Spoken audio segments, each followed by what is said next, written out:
ದೇಶದಲ್ಲಿ ನಾವು ನಾಗೇಂದ್ರ ಅವರ ದಲಿತರ ಹಣವನ್ನು ನುಂಗಿರೋ ಬಗ್ಗೆ, ದಲಿತರ ಹಣವನ್ನು ಖಜಾನೆಯಿಂದ ಅಕ್ರಮವಾಗಿ ವರ್ಗಾವಣೆ ಮಾಡಿರೋದ್ರ ಬಗ್ಗೆ, ಸುಮಾರು ಲಕ್ಷಾಂತರ ದಲಿತರಿಗೆ ಆ ವಾಲ್ಮೀಕಿ ಜನಾಂಗಕ್ಕೆ ಹಣ ಸೇರಬೇಕಾಯಿತು, ಹಣನೆಲ್ಲ ಲೂಟಿ ಹೊಡೆದಿರೋದ್ರ ಬಗ್ಗೆ ವಾಪಸ್ ಬರೋವರೆಗೂ ನಾವು ನಾಗೇಂದ್ರನ ರಾಜೀನಾಮೆಗೆ ಆಗ್ರಹಿಸಿ ಇವತ್ತು ಕೂಡ ನಾವು ಧರಣಿಯನ್ನು ಮುಂದುವರಿಸ್ತಾ ಇದ್ದೀವಿ. ಇವತ್ತು ಧರಣಿಯನ್ನು ನಮ್ಮ ಉದ್ದೇಶ ಈ 189 ಕೋಟಿ ಹಣ ಇದು ದಲಿತರ ಬಡವರಿಗೆ ಸೇರಬೇಕಾಗಿದ್ದು.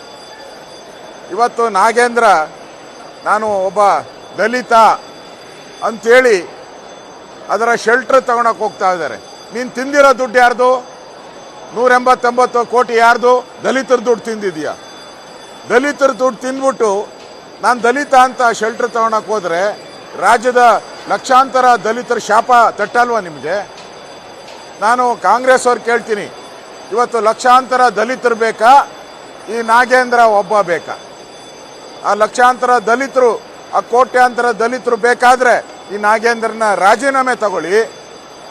ಆ ಕೋಟ್ಯಾಂತರ ದಲಿತರಿಗೆ ಕಾಯ್ತಾ ಇದ್ದಾರಲ್ಲ ಬಡವರು, ಮನೆ ಕಟ್ಟಕ್ಕೆ, ಲೋನ್ ಮಾಡೋಕ್ಕೆ, ಹಣ ಅವ್ರಿಗೆ ವಾಪಸ್ ಕೊಡಿ ದಲಿತರಿಗೆ. ಅಲ್ಲಿವರೆಗೂ ನಾವು ಈ ದಲಿತರ ಹಣ ನುಂಗಿರೋ ಅಂಥ ಕಾಂಗ್ರೆಸ್ಸಿನ ಈ ಸರ್ಕಾರಕ್ಕೆ ಅವರ ರಾಜೀನಾಮೆ ವಾಪಸ್ ತಗೊಳ್ಳೋವರೆಗೂ ನಾವು ಬಿಡಲ್ಲ. ಎರಡನೇದು, ಅವರು ಪರಮೇಶ್ವರ್ನೇ ಹೇಳಿದ್ದಾರೆ CBI ಚಾರ್ಜ್ ಶೀಟಲ್ಲಿ ಅವ್ರ ಹೆಸರಿಲ್ಲ ಅಂತ. ನನ್ನ ಹತ್ರ ದಾಖಲೆ ಇದೆ. CBI ಚಾರ್ಜ್ ಶೀಟಲ್ಲಿ ಅವ್ರ ಹೆಸರಿದೆ, ಅಪರಾಧಿ. ಈಗ ಪ್ರಾಸಿಕ್ಯೂಷನ್ಗೆ CBI ಚಾರ್ಜ್ ಶೀಟಲ್ಲಿ ಅವ್ರ ಹೆಸರಿಲ್ಲ ಅಂದರೆ ರಾಜ್ಯಪಾಲರಿಗೆ ಪ್ರಾಸಿಕ್ಯೂಷನ್ಗೆ ಹೆಂಗೆ ಪರ್ಮಿಷನ್ ಕೇಳ್ತಾರೆ ಅವರು? ಪ್ರಶ್ನೆ, ಮಿಸ್ಟರ್ ಪರಮೇಶ್ವರ್, ನಾನು ಪ್ರಶ್ನೆ ಕೇಳ್ತಾ ಇದ್ದೀನಿ. ಮಿಸ್ಟರ್ ಪರಮೇಶ್ವರ್, ಅವ್ರ ಹೆಸರು CBIನಲ್ಲಿ EDನಲ್ಲಿ ಇಲ್ಲ ಅಂದರೆ ಪರ್ಮಿಷನ್ಗೆ ರಾಜ್ಯಪಾಲರನ್ನ ಯಾಕೆ ಕೇಳ್ತಾರೆ? ಹೆಸರಿಲ್ದವ್ರು ಕೇಳಕ್ಕೆ ಯಾವ ಅಧಿಕಾರ ಇದೆಯಾ? ಅಷ್ಟಾದರೂ ಕಾಮನ್ ಸೆನ್ಸ್ ಬೇಡವಾ ಕಾಂಗ್ರೆಸ್ ಅವ್ರು? ನಿಮಗೆ ಎಲ್ಲ ಮುಚ್ಚಾಕ್ತಾ ಇದ್ದೀರಾ. ಒಬ್ಬ ನಾಗೇಂದ್ರನಿಗೋಸ್ಕರ ಕೋಟ್ಯಾಂತರ ದಲಿತರನ್ನ ಎದುರಾಕಂತ ಇದ್ದೀರಾ ನೀವು. ಎಚ್ಚರಿಕೆಯನ್ನು ಕೊಡ್ತಾ ಇದ್ದೀನಿ. ನೀವು ಹಣವನ್ನು ವಾಪಸ್ ಕೊಡಿಯೋವರೆಗೂ ನಾವು ಬಿಡಲ್ಲ.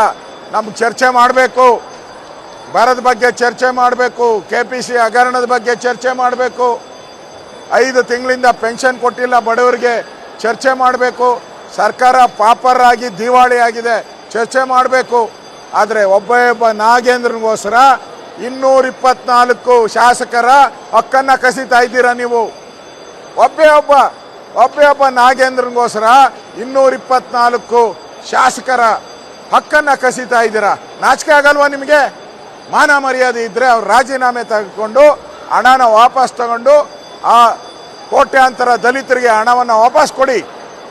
ಮತ್ತು 224 MLAಗಳ ಹಕ್ಕನ್ನು ಕಸಿಬೇಡಿ ನೀವು.